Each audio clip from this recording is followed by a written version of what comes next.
Hey everybody, it's Mike Frieder here with On-Call Compliance Solutions, and I'm back. I bet you didn't think I'd be back, but I'm here with another compliance tip of the week. This week we're talking about CMMC Control AC.L2-3.1.8. If it was NIST, it'd be just 1.1.8, but it's CMMC, so it's AC.L2-3.1.8. There. Limit unsuccessful logon attempts. Let's get into it.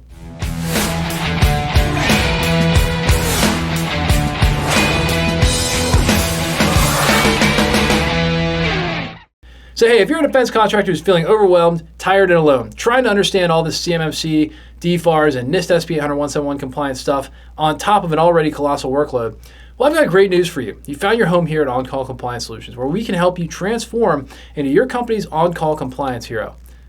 And even though I just said let's get into it again, because jumping in with both feet is exactly what we got to do. All right, so now we get into some of the first controls with CMMC that are directly addressing policies and procedures which must be implemented in order to achieve the minimum security baseline they're looking for.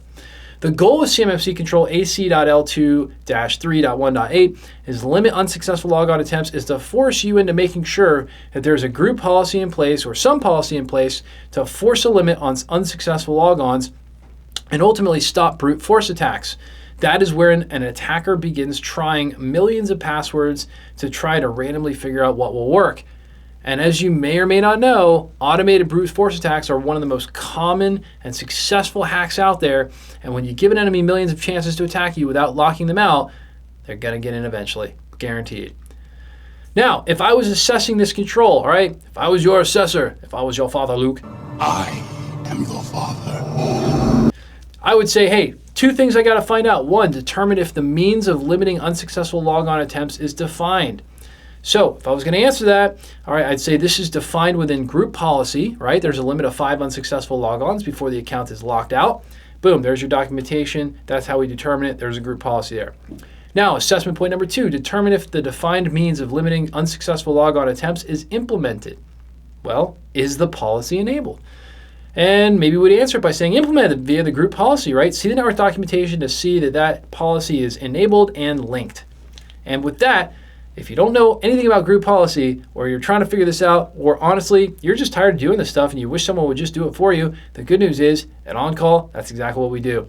We work with defense contractors just like you who have had this DFARS, NIST, ITAR, and CMMC compliance stuff dropped into their laps like a seagull on a sunny day.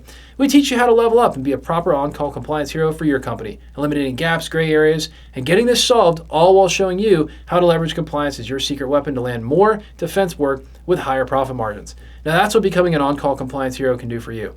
And if you're looking for more help getting compliant, our compliance experts are always on call for you. Visit CMMCComplianceSecrets.com or check out the bio below for links to get help right now.